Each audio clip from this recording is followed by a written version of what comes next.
What's up, everybody? Welcome to another show, man. Y'all know what's up. We're trying to get some cash, man. NBA talk is what we do. NBA payday, all that, man. I'm your guy, Jay Money, your host. That's my co-host, Sharky Sports, Sharky Waters Nation, Roger Wave, get out the water, Graham, all that, man. What's up, man? You good? Hanging out, brother. Thirsty Thursday. 3 picks, fully engaged. We're back. Of course, March 11th last year was the apocalypse of NBA basketball. Fast forward 365 days. We're blessed to be here, and we're in a hell of a lot of a better time. I'll tell you that. And ultimately, I'm sitting here on the water. Maybe coincidentally, maybe not. 9 words of lifestyle, right away, out of the water. Sharks and Sports. We're bringing you the heat. We're bringing you the content you want in the streets. And we got 3 plays for me. Jay has 1 ringer. We have leans on all the games, of course. There are 11 games on the card. I made the comment on Twitter. It is a task. Ultimately, scaling numerical and narrative points for 11 ball games is a hell of a task. Jay Money, what is going down in Texas today on this beautiful Thirsty Thursday? Man, hey, cloudy here, but hey, it's nice and humid, you know what I'm saying, about 75 degrees, so it's nice, windy, nice day to go to the lake, you know what I'm saying, bunch of waves hitting. What's up, Wham? I see you, my guy, down to earth, Franklin Rodriguez. What's up, Alan Zane? I see y'all, man, but oh my God, Wham, that's my guy there. But Wham, we got to get you on here, man. I want to see if you come on with us possibly tomorrow or something, Wham.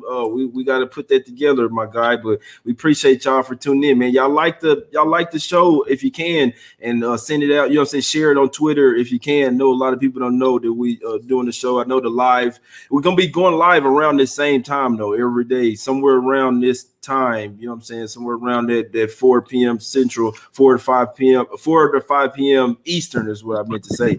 Y'all know what I mean. I'm in the Central time, so 3 o'clock Central, my guy. But yeah, let's get into it, man. We say what's up to everybody at the chat at the end of the show, my guy. But if y'all can, just share it on Twitter. The way we get a bunch of people in here, interacting, whatever. But my guy, Sharky, what you liking? What first game of the day? We got the Pistons versus the Hornets here. Line open up at 5.5. Down to 4.5 for the Hornets here. What you liking in this game, my guy? Well, we just went through it off the record. Let's go through it on the record. And I think if you actually look at Charlotte is an interesting team where their environments dictate their action more so than their own self dictates their action. And that sounds kind of funky. But theoretically, if you react to your environment, when they react to the Pistons tonight, this is a total letdown spot. They come in here off of a big win. They blew out Minnesota. Of course, I think Minnesota was the sharp side there. Of course, sharps keep buying low on Minnesota and Houston out of the box here. But if you really go through what Charlotte has done in this supposed winning streak, this up and down, they keep flip-flopping wins and losses, first of all. It's very consistent. Win-loss, win-loss, win-loss, win-loss. And they beat bad teams, period. They beat the Dubs at home without Steph Curry. Of course, he got announced out 10 seconds before the tip. They beat Minnesota twice. They beat Houston, who, of course, we know is gutted and just cannot get it together. And off the top of my head, 1 or 2 other wins. But if you go through those, they were either the Ciroc on ice type of wins or the opponent just did not have the energy. And I think tonight, when you look across the court, you find a Pistons team that does play up and down on the road. Of course, they did just get blown out by the Knicks, or maybe not blown out, but didn't cover out a -7 out of 10. But the Knicks handled them twice. And that speaks to Thibodeau. It speaks to the Knicks brand, the defensive brand. And when you really go back a couple games here, they did take care of the COVID roster, otherwise known as the Tampa Bay Toronto Raptors, and they did beat the Celtics on the road. And ultimately, when they come in here tonight, again, as you made the comment off the record, Charlotte has historically owned this group. This is a different squad. No Blake Griffin, of course, LaMelo Ball into the starting lineup. And I think all boxes are checked here for a Charlotte letdown off of the All-Star break. And, of course, all the aforementioned points. And Detroit, again, consistency to the inconsistency. I think this is a buy spot tonight for Detroit. Got you. I can't say, my guy. I can't ride with you. And it's not that I can't, but it's just I don't. It's not a game that I really like. But I definitely couldn't talk. I know it's a razor sharp play. Pistons here on the road. I hope it cashes for you. I'm not on the Hornets here. Just when I look in the past, obviously they are 6-0 against the spread last 6 versus the Pistons. There was not. It's just the Hornets I do think they are the better team. I know what you're saying. You're saying in this spot, you like them, the Pistons in this spot, and that's what the NBA is about, guys. It's all about spots. Just because one team is better than the other doesn't necessarily mean that they're going to cover. So me personally, I was leaning towards the Hornets, but I'm not making a play in this game. I don't want to. I like the Hornets more as dogs. I don't like them as favorites. I don't like laying points with them. That's not their role, laying points at the house. You want to catch them as a home dog or just, that's just the Hornets' role. They're getting 5 or 6 points, 9 points. That's when you want to hop on the Hornets when they're against a lot better team that they're looking past. You don't really want to lay points with them, even though. So I'm looking at the Pistons, guys. The Pistons are 4-16 on the road, 1-5 against the spread, last 6 in Charlotte. You could argue that those were worse Charlotte teams. They do get Devontae Graham back here on a minutes restriction, starting to get full squad here. Like I said, I did lean the Hornets, but it's definitely not something I'm comfortable with laying 4.5 points with them. You see 80% of the public on them. That's definitely something scary as well, guys. So the total opened up at 220.5. I can't say it was pretty low. It's been bet all the way up to 225. We know that the way the Hornets play, they're pretty much an over machine, my guy. Them boys just run and gun. Even though Graham is coming back, it looks like they're still going to keep they're still going to keep LaMelo Ball in the starting lineup. So I must say, man, the Hornets have somewhat surprised me. I didn't think LaMelo Ball would be this good or flourish in the starting lineup, but he has, man. So it'd just be interesting to see if the Pistons will continue to struggle on the road or will they, show some upside in the second half of the season. Because I must say, they've been one of the worst road teams in the league. But hey, they could keep this one close or get this win versus Charlotte. But what you think about the total? You think it's moving? I know we don't play a lot of totals, but have you noticed the Hornets really been cashing these overs lately? I have. Yeah, to be honest, I did not go through it. We made the comment last night. One of our esteemed followers, El Chivo, was talking about the total. And of course, when you look at that total, he loses the bet. He lost the bet by 1 point. And unfortunately, when you look at it, welcome to NBA totals. They are razor sharp. I say it every day. They're just a tabulation of a team's field goal percentage and pace. So it's just robotic long-term averages, and you don't have a huge edge. Of course, you can find clusters, and I don't disagree. They love to track me. I just did not go deep into this one. So let's move on to the next game. I think let's go straight to Barclays Center, Brooklyn, New York, March 11, 2021. Again, who thought we'd be here a year later, but here we are. KD on the bench, Blake Griffin in the locker room, Andre Drummond in the locker room. I am fading Brooklyn here tonight, and I'm fading them for that reason as a primary point. I think when you insert a lot of new personalities to a locker room, particularly a contender-ish locker room, I think if you go back historically, just in recent history, you look at LeBron James teams, a lot of big personalities, a lot of veterans, a lot of guys, they take a little bit of time to get it together. And I think when you look at the other side of this again, you find Boston here. We were saying this in the early season. There were 4 or 5 teams that were going to be continued buys at a point in time. Miami, Toronto, Dallas, and Boston. Miami went on a run. Dallas is on a crazy run. Toronto went on a run. Who is starting to go on a run? Boston. They've won 4 in a row, but they do come in here off a lackluster home game against the Wizards. -6.5, won by 1 point. Last game before the All-Star break, let down. And they do play in and out of the moment. This is a play-up spot if there ever was one. Revenge game. They got obliterated at home in the 3rd or 4th game of the year. Might have been even the 2nd game of the year. 2nd, 3rd, or 4th game. Shark, what are you talking about? Focus the hell in. And when we really, really find it here, we find Marcus Smart coming back, and we find that continued upward movement point for Boston in a revenge game with the roster newness and potential ambiguity in a small window, if you will. Boston +2.5, one of the top 3 plays for me this evening. Hey, that's a nice play, man. I must say, the Nets did already smack them up this year, so there's a revenge spot as well. They beat them on Christmas Day. They smacked them up in their house, 123-95. So this is a nice little revenge spot for the Celtics here on the road. Another little hidden angle. How is Harden going to look after this? You know what I'm saying? Break or whatever. No, he probably went to go. He's going to party. At the All-Star game. Oh, he's going to Miami. He going to big party. You know that for sure. So if there's any player that could still hungover or still a little, you know what I'm saying, down bad after the All-Star break, I would put Harden at the top of that list. So you're definitely on to something there with the Celtics here. I may have to ride with you on this one, man. We saw the line. It was at 3.5. It was at 2.5, then bet up to 3.5. Now back down. It's all the way down to 2 now. So I know a lot of people are liking the Nets. They caught a lot of teams, you know what I'm saying, napping or whatever. We know Kyrie is going to come to play versus the Celtics here after his stint with them. So, but this is a tough game in my opinion. This is I tried to stay away from this guy. I do think this is a toss. I can see it going either way. I understand why why money was coming on the Nets. I mean, we know Blake Griffin's not going to be playing tonight, but still, no KD as well. They got Griffin over there now, but it's gonna be a little interesting to see what happens with that. But Kyrie and Harden, like I say, they've been balling, but they are out of the groove right now. So, like I say, it just be interesting to see how Harden looks tonight if he's in his zone. If Kyrie and Harden keep cooking, I can't say I could see the Nets on because just real quick, the Celtics. I think they'll be better in the second half of the season, but this team is just the way that they're put together. Their bench is not super strong. The two bigs they have, Tyson Thompson, are just not working out. Their GM says that they're really trying to make a push to go out there and get Vucevic for Orlando. If they got another big out there, they would really push the Celtics. So I can't say I love the Celtics team. They're not looking like they have in years past this year. Teams are getting into the hole like it's so easy for them, guys. So it is really scary. What you think? What you got to say? Not disagreeing at all. And of course, when you look at a 2.5 line, it's going to be a tight game. So we are gambling, of course, to a certain degree. The board in general tonight is very difficult, I would say, as a loose point. But really, when you look at it, we've been saying it all first half. We're really not going to necessarily know who these teams are until the second half. And whatever we saw before the break, put it in the archives, because we're going to start to see who these teams really are starting tonight. And of course, this is one of 25 to 30, but I really do think Boston, having won 4 in a row, and again, even if you look at that sample of 4 they won in a row, they covered 2, and they covered the more inspiring games, Indiana and the Clippers, and they were 0-2, but 2-0 straight up against the Wizards and whoever else they played in that 4-game set. They've just played in the moment, and they've shown that sign all year. They shit the bed, and then they play a contender, and they show you a totally different brand.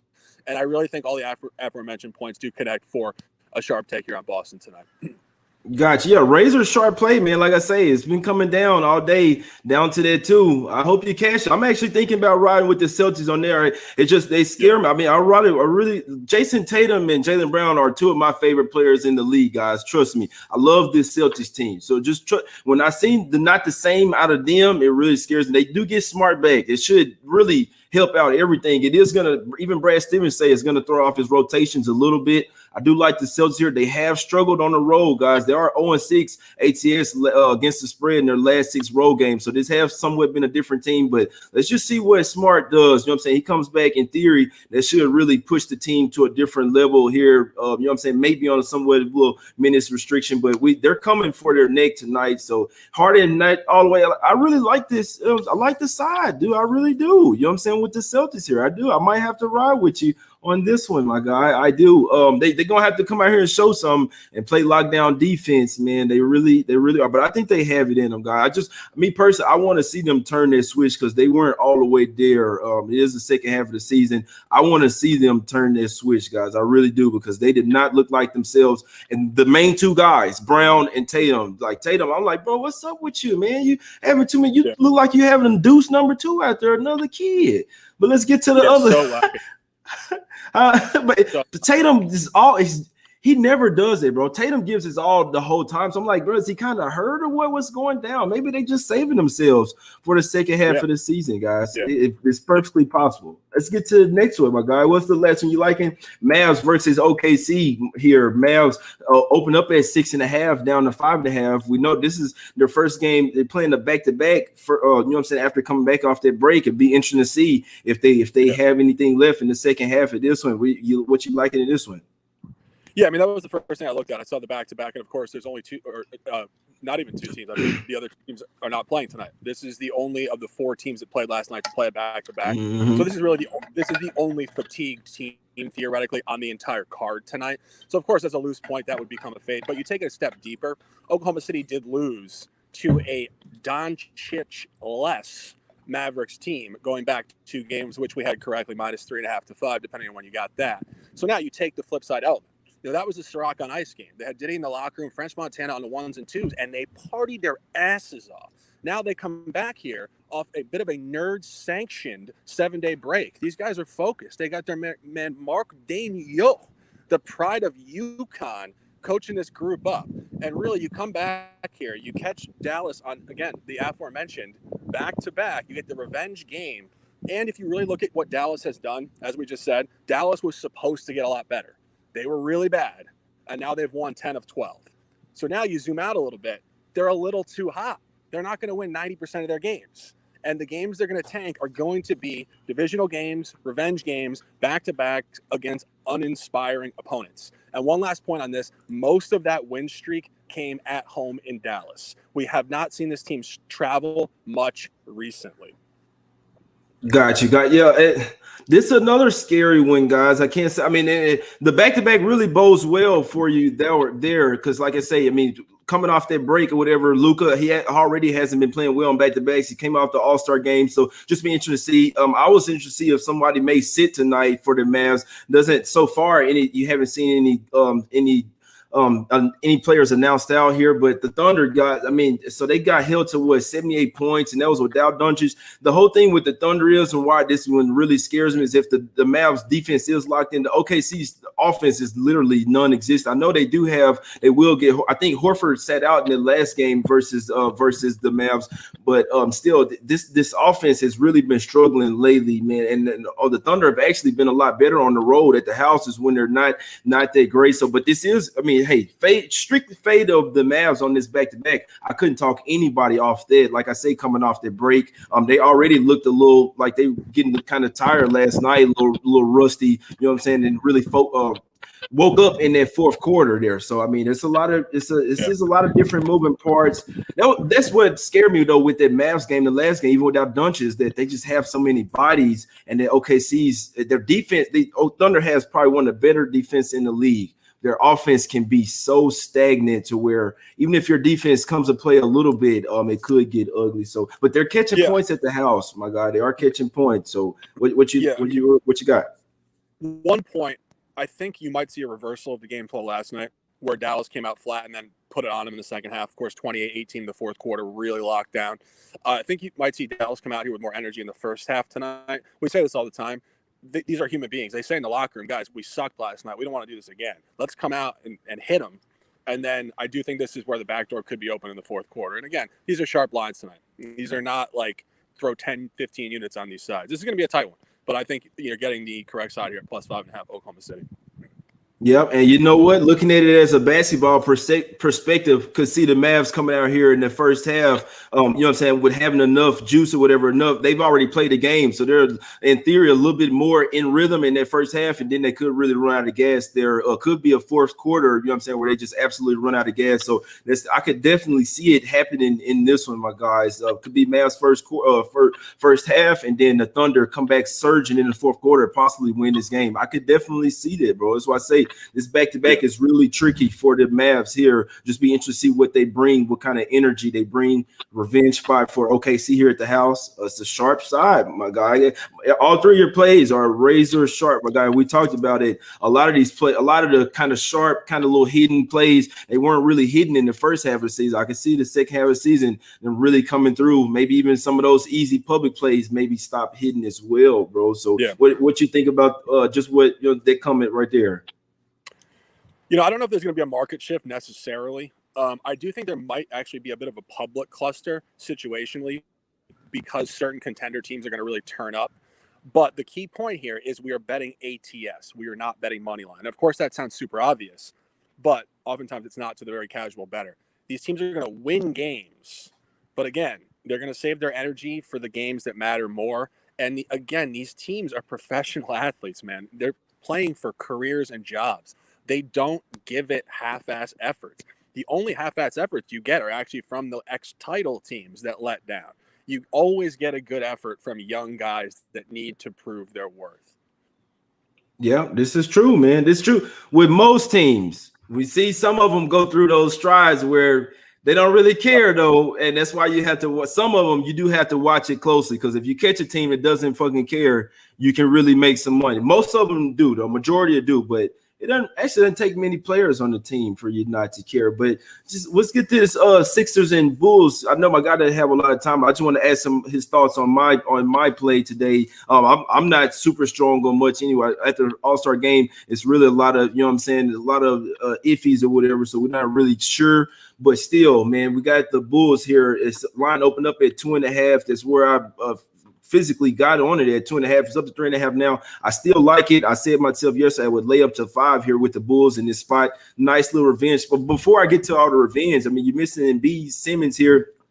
Embiid need to go for 50 in that last game, guys. I mean, he had to go. He had 50 points, 17 rebounds, 4 blocks, 5 assists, guys. He had to absolutely go off. Had a Bill Russell type game just to beat the Bulls, guys. They didn't have Simmons in that game, but that was a 2-point game with 1 minute to go. They could have won. The rest of the team had 62 points, man. They had 16 bench points, guys. And the 76ers are already 27th in the league in bench points. So this is one that's really going to take a hit today, guys, without Embiid and Simmons out there. I know it's just not that simple, but they're really missing a lot of production. You have a Bulls team that is full squad. They have other guys at the house with revenge, with rest. LaVine did come off the little 3-point contest and the All-Star game, but I still like for the Bulls to come in here and try to them, it's going to be a statement beating the top team in the East. It may not be. I think this game means a lot more to the Bulls aside of the revenge, the injuries, all that. I think it means more to the Bulls go out here and get this win.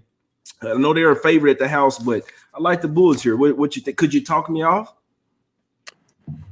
I could not talk you off it. So you should be sipping your fake beer over there. I like that. Little water. We got to hydrate before we have a little beverage flow tonight. I think some of the glorious drinking factions of Sharky Waters Nation, and of course Jay Money's fabulous channel, which he has on Twitter and YouTube as we grow. But that all being said, 2 games that I wanted to avoid purely for that COVID ambiguity, as I always say, are the Toronto-Atlanta game, where you see Atlanta as a road favorite, and of course Chicago hosting Philly as a home favorite. And I just kind of thought, of course, the COVID thing is so hard to predict, where you do get the team letting down, and I really just don't know. I went through it, and I'm not disagreeing at all. I do think Chicago is well coached. I like their core of guys. I like me some Kobe White. I like my man Zach LaVine. And, of course, a lot of the bench players are very underrated, big conference college players and types like that. And I do think Philly's capable of a complete dud. Again, capping the COVID sketchiness is just really difficult for me. And quickly segueing to the other one, Atlanta laying 3 points. This is where you get secondary elements to these games. Atlanta actually did beat Toronto prior. Mm-hmm. So now you get a weird, funky revenge game for Toronto. And you saw what Toronto did in the last game before the All-Star break at Boston without their guys. They actually covered the spread, +8. They lost by 7, but they went in there and they crushed them in the first half. And that was a double revenge game for Toronto.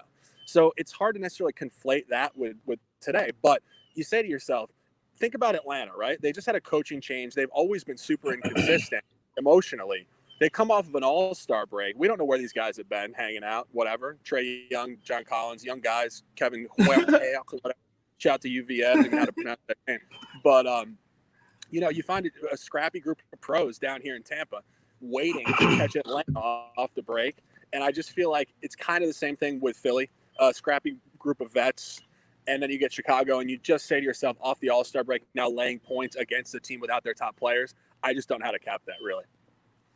Gotcha. Yeah, and I'm gonna tell you that's the one that scared me because that's another one that looks good. The Hawks, just to talk about this one real quick, the Hawks laying 3 on the road. It was 1.5. It's up to 3. Hey, I'm trying to lose my voice here, guys. But the Hawks here. So look, like you say, they did already beat the Raptors when they still had. I think OG wasn't in play, but they obviously still had Fred VanVleet in there, and they had Siakam. So both of those players are not in this game. They don't have OG as well. This is one though where the Raptors have actually already played 2 games without these guys. So this is, if it is one, I know that they're a really good coach team. They are coming off this break. This is one where I did have a little bit of hesitation. Where I was like, I know the the Hawks laying 3. I do think they have a lot of upside. They've won both games since the firing their coach. The Raptors have lost both games since the little COVID outbreak or whatever the coaches. But the thing about it, the Raptors still have, in my opinion, a better defense. Like just the way that they play could win this game. Just their mindset, the way that they play defense hard. Guys like Boucher coming out there. So I could see it. I like the Hawks here minus 3, but this is the one out of the two where I could see the Raptors. They've already played a couple games, like I say, without their guys. They're kind of used to it, and they're, you know what I'm saying, tired of losing. So, and it's a revenge spot as well, just to make it even better. So I lean the Hawks there. Was this close to actually taking it, but I actually do like that Bulls a little better. This official play, the Bulls. I got on it 2.5. I still like it 3.5. I'm gonna put some on it 3.5 as well, just so I can be on it. You know what I'm saying, with all you guys, man. Bulls minus 3.5, man. It's the official play. I had a heavy lean to that Hawks minus 3. I think I'll get it on, but I'm staying off, man. I could possibly see the Raptors muscling them boys up. Yeah, it's just, it's a very secondary element to capping, which is the deep psychology of where these guys' minds are going to be at today. And for me, it's just not obvious enough. I do think there's that element where Atlanta could come in here with a total lack of focus tonight.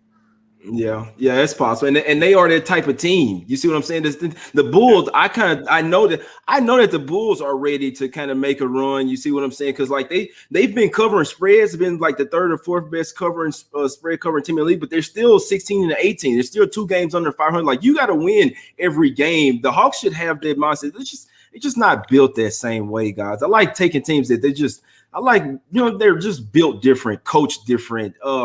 Hawks might get there, but yeah, Bulls. That's the best play on the board for me. And I'm rocking with a favorite. My guy is rocking with, 3 dogs there, my guy. So what you think? You want to go ahead and get out of here? Well, I'm just gonna talk the rest of the games with my guys. Yeah, we can go down the list for a few minutes. Yeah, I got some time, but one comment on I want to hold you up, my guy.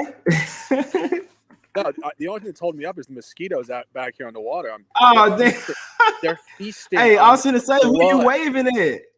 I was going to say, who you waving at? Of the shark. They like shark blood. But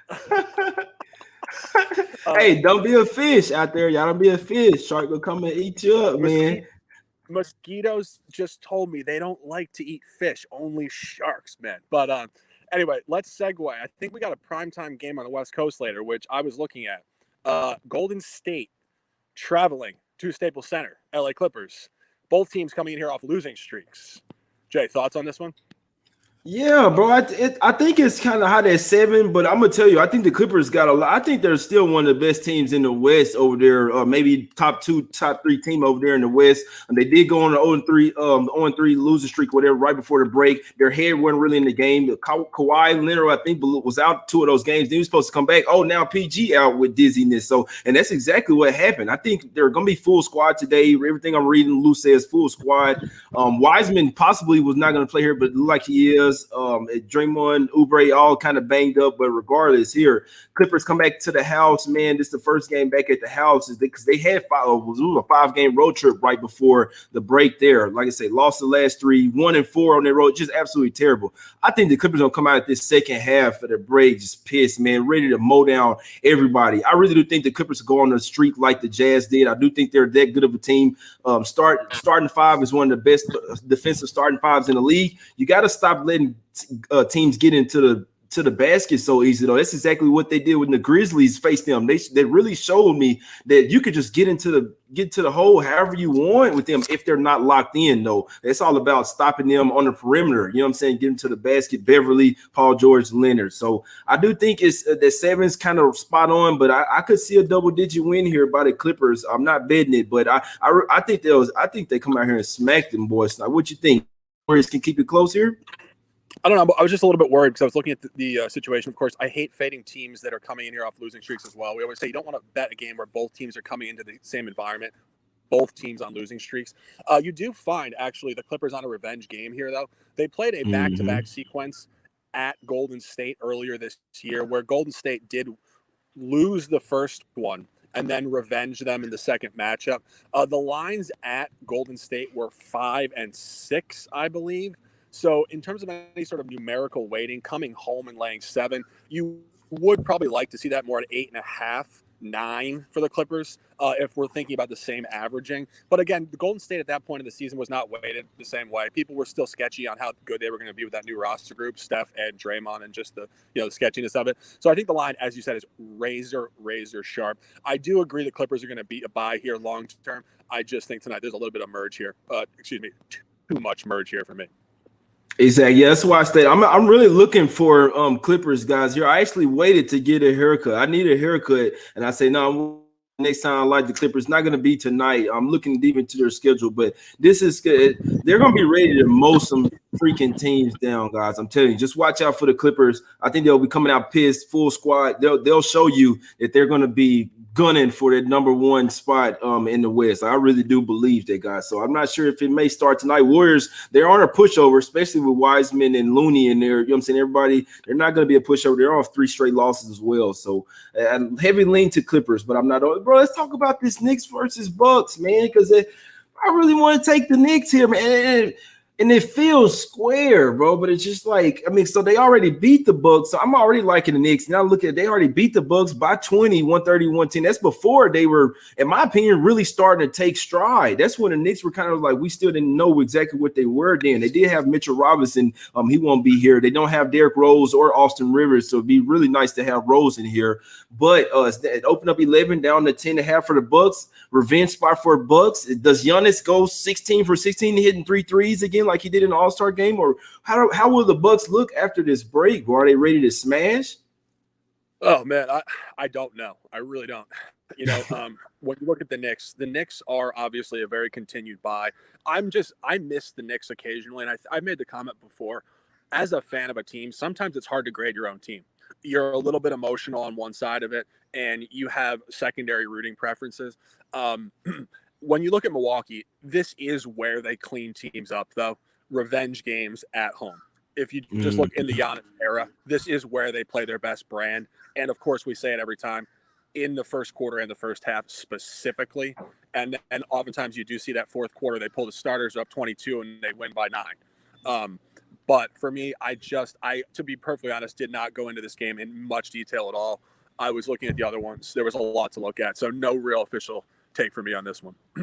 Yeah, no, I trust me. I'm kind of scared as well that the Bucks are like, all right, y'all beat us. Let me show y'all that we the real dogs over here in the East. You know what I'm saying? Especially, but it's just coming off. I really could see them winning this one, but not by double digits. Because, like, and be honest, like they got to win this one by like 15. Like, you know what I'm saying? Because one thing we say about the Knicks, even though they may not win this game, they're not just going to go out like a little bitch. Like, they're not going to do that. They're going to fight. Giannis, like, they're going to make it tough for him getting into the holes, fast break points. So it's just tough for me to see. The one thing that does scare me when the Knicks go over into San Antonio and then you get your ass smacked 119-93. So when it's stuff like that, that does kind of scare me. Because the Bucks, like I say, if they do remember it, which they should, hey, we lost by 20, y'all. Man, let me show y'all that y'all can't really fuck with us real quick. Like, you know what I'm saying? And if they do that, they could smack them by 2, especially without Rose. Or I know Rivers hadn't been playing a lot, but without Rose, you need Rivers coming there off that bench. You know what I'm saying? But with the Knicks, I think, particularly against the contenders, we haven't seen them play a lot of road contender games. Taking it to the other side of the aisle here, the Western Conference, right? When they played at Utah, they played a really representative game, but didn't cover.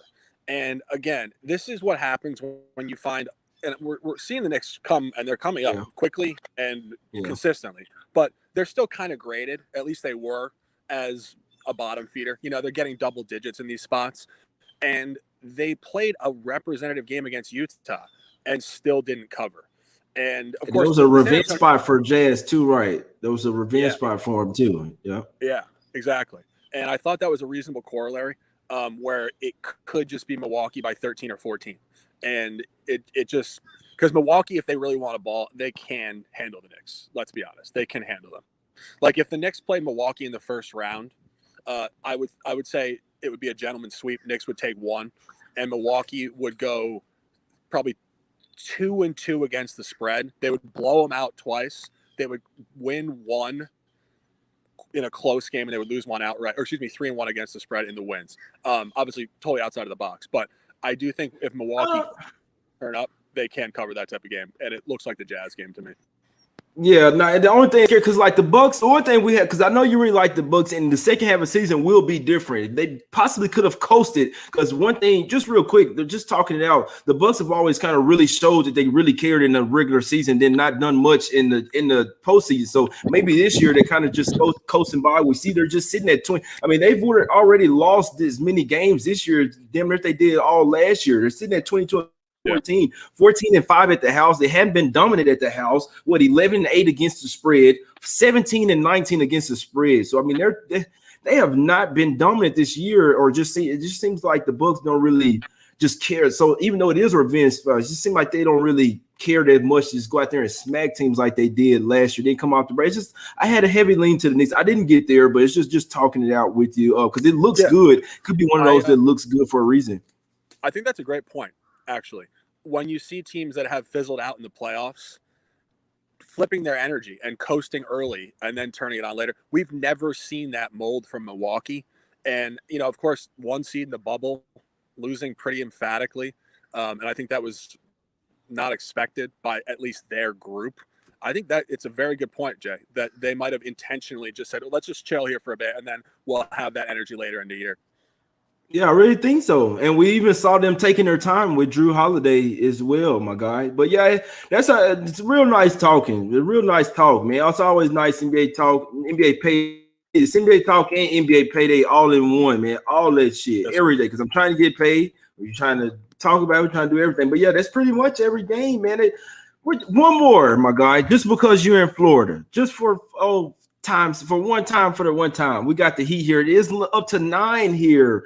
I liked it at 6.5, bro. And this was my Smack City spot of the day. This revenge spot. Like when I had to look into it, I said, oh yeah, the Magic beat them earlier this year. They had a full and the Heat were sorry. That's when the Magic was like, oh, maybe they can make the playoffs again. What are we looking there? The Heat, they're turning up. They got upside 7-1 straight up and against the spread last 8, which I don't think that's an outlier. I think that they're really starting to play a lot better. They're still a championship type of team. No Bam Adebayo here, but you look at what the Magic are missing here. No Fournier. Possibly Gordon did get upgraded to questionable, but I don't really care, man. But still.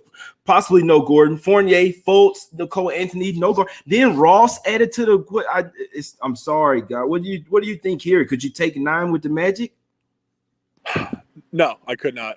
I think the Magic are a wait and see until they get their players. I think that this is a team more than really any other team, because a lot of teams have had COVID breaks and mild roster issues for a small window. I mean, Orlando has been hurt and COVID and hurt for over a month. I mean, this is a long period here. So they are, of all teams, talk about a team that has to get their guys back. And then at that point, when they get their roster back, I think we can continuously buy them. I think go forward maybe like 6 weeks towards the end of the season, I think they could run off 7 straight wins and cover 7 straight games. Like, I think once they get back intact, they're going to be a really good buy. But I think we have to wait for that. I just don't think you can play them right now. Yeah, we're going to have to see, though, because guess what? Their best players are all on the trade block. Even though Fournier's hurt right now, they might be trading him. Vucevic, if they trade him, oh, my God, how is their offense? He's their best player by far. God, he's their offense. Yeah. Terrence Ross, their best player off the bench, which he has been starting now, averages around 16 points a game for. Could go for 20, 25 in their game. He's on the trade block as well and questionable tonight, guys. The Magic may just really go the other way. Like if those 2 of those guys go, we know that the new guys are going to start the ball, but guys, the Magic it's just going to be tough. That's their team, guys. Like Vucevic, Fournier, and Ross is their squad in 3 players. Yeah, literally. We don't necessarily know what the front office is saying behind closed doors. They could just be looking at what this group has done. A couple early round playoff exits. They know they don't really have that group to go deep. And I think it's a smart point in all sports to just realize you're capped and say, we gotta get rid of this and start new. And I think in that case, you fire the coach as well and you get a totally new young group. And you just, I mean, I've never been a Clippers guy, but I'm sorry, bro. That was funny. You just say, hey, you fire the coaches, well, just get everybody, just clean house and start. Hey, if you're going to start over. But, I mean, I don't think Clifford ain't got it. I called that boy Clifford. We'll call this boy Clifford the big red dog or something. But no. No, but I think he took the team. I don't know, man. I was just like, if you fire him, I don't know who else you get. But I definitely see what you're saying. Clean house, though. I kind of feel like Clifford is just a real journeyman type of coach. I feel like he's just like a stopgap. Like you plug him in, he's going to make you mildly better, but he's never going to get you there. And I think if they're going to gut their roster, which would indicate they want to really restart because this roster can't get deep in the playoffs, I think you need to pair that group probably originally with a younger type of coach that can coach like really young group. But then as they grow, and you see this a lot, I think you see this even go back to the 80s Bulls, totally out of context. Doug Collins replaced by Phil Jackson. Phil Jackson is the championship mentor, whereas Doug Collins is the guy that can take the tactical basketball aspect within young guys, make them disciplined, more refined, and build, but he wasn't the guy that was going to take them over the hump. So I think if you're really rebooting the Magic, you probably have a younger coach that will get these guys more professional and better tactically. And then if you really go over the hump, you need that mentor, that big mind, almost more of a psychological coach than anything. Got you. Yeah, man, that's it, man. What's up? Andrea said greetings from Venezuela. Appreciate you.